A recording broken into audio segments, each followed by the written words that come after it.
Hi, I'm Zoe. If you're watching this having no idea who I am, don't worry, I could give you the rundown. I've been on the internet for over at least a decade and a half, only really recently having the skills to actually make anything worthwhile for anyone to really enjoy. But there's a funny running trend I've noticed. Almost every path I've taken has led me to do one thing. Every time. Make a World of Goo parody out of it. But it's a fuckboy, it's a World of freaking Goo. But I've just noticed how much this really extends beyond just that. My username 1D Girl, for example, is an obvious play on 2D Boy. 2 male developers, 1 female developer, 1D Girl. My outro directly pulls from World of Goo with both the visuals and song too, albeit a remix.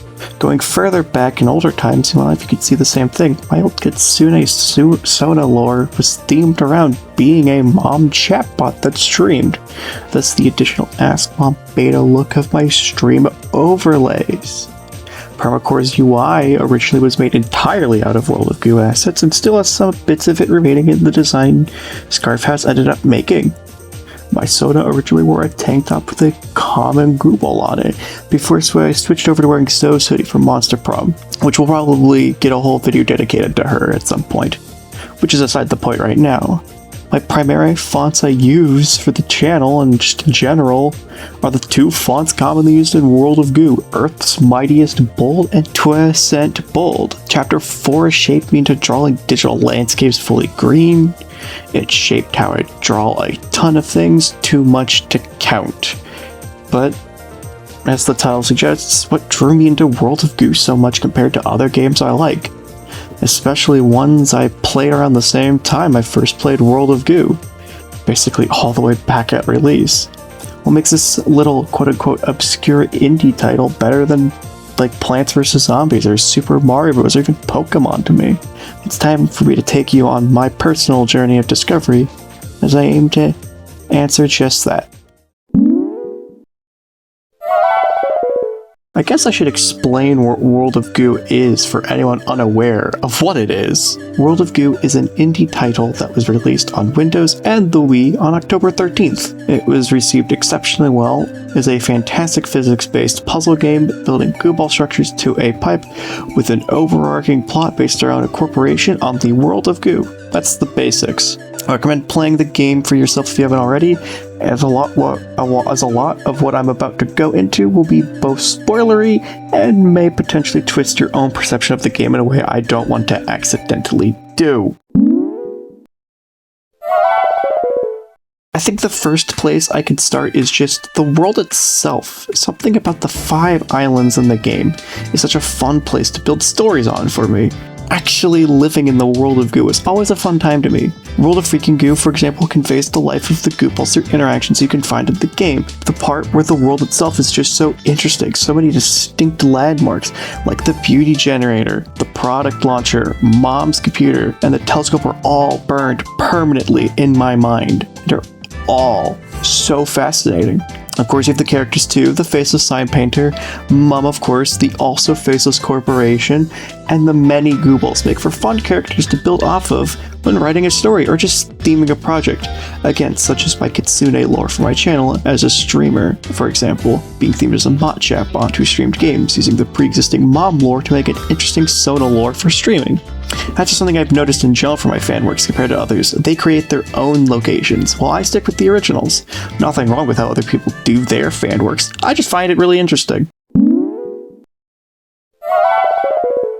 I think saying nostalgia didn't play into some of why I like this game so much would be a big lie. I've basically been playing this game since it came out, which is nearly, at the time of recording this, 17 years old, which is honestly horrifying in its own right. It speaks volumes to how long I've been obsessed with the game, meaning 80% of my life has had World of Goo in it. I have so many memories of this game, I could quite frankly make a video dedicated just to that. What do you mean I already did that?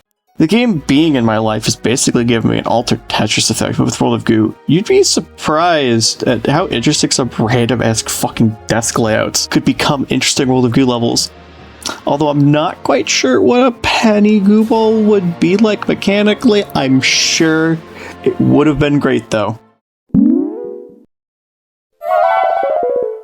partially why I adore this game is just that it feels like everyone I meet either has nothing to say about the game or doesn't care for it, which upsets me a little bit, as the game is truly fantastic and still holds up pretty incredibly well today for a 17-year-old game.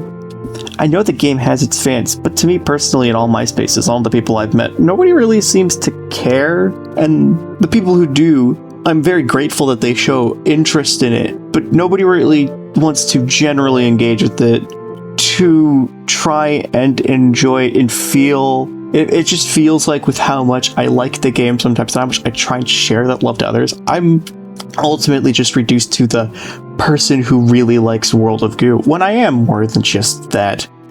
Sure, the media I like has influenced who I am and how I want to present myself, but I'm still more than just those things. I found World of Goo to be phenomenal, one of the greatest things I've ever played, and yet so many people just don't agree. It kind of hurts a little. Not saying that you're not free to disagree with my opinion that it's one of the best games ever made, but a lot of people just seem to have no opinion, even if they've played the game. There's just this almost weird lack of any real opinion on this game from anybody who isn't already a fan of the game. I'm, lack for a better term, one of World of Goo's strongest soldiers.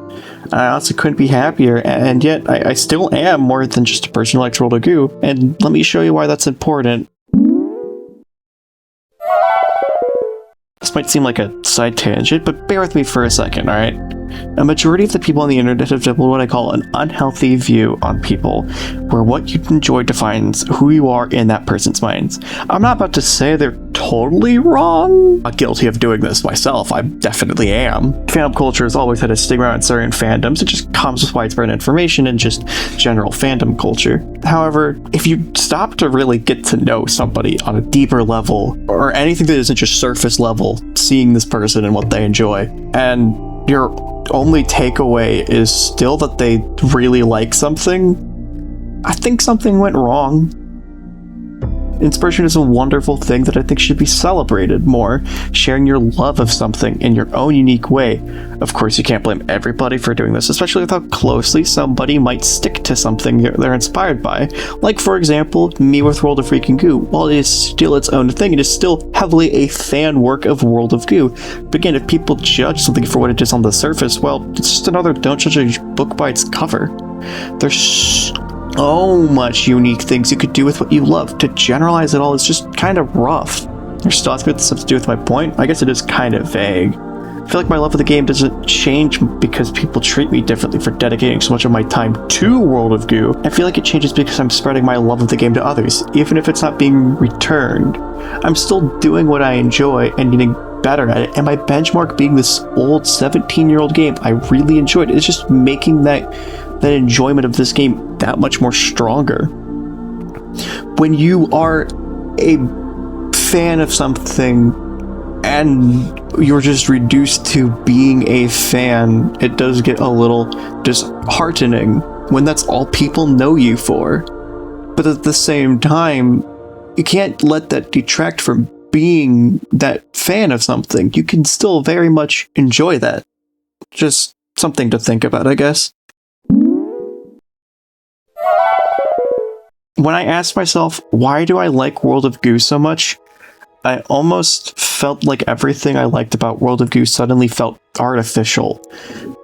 As if my thoughts and memories of the game vanished, and I was playing it for the first time and feeling like it was nothing interesting. But diving into it, no matter how scattered, no matter how random, I found my answer. This video was not made for anyone else, but for me alone. You watching it means a lot to me still. It shows you're interested in what I have to say. It shows what you're curious about what I'm talking about, or that my video caught your interest. Normally, YouTubers would be like and subscribe, comment below, yeah! But I don't want to do that. If you want to do any of those things, do so because you want to. Do so because you actually liked my video. Because, like my love for World of Goo, I don't want your like of this video to be artificial, to be swayed by me being like, you gotta like and subscribe, comment your favorite funny moments from this epic video, guys. Because then it's just fake. You're not really building anything. You're just growing an empire. I want to make something independent. I want to make something from passion, not of greed.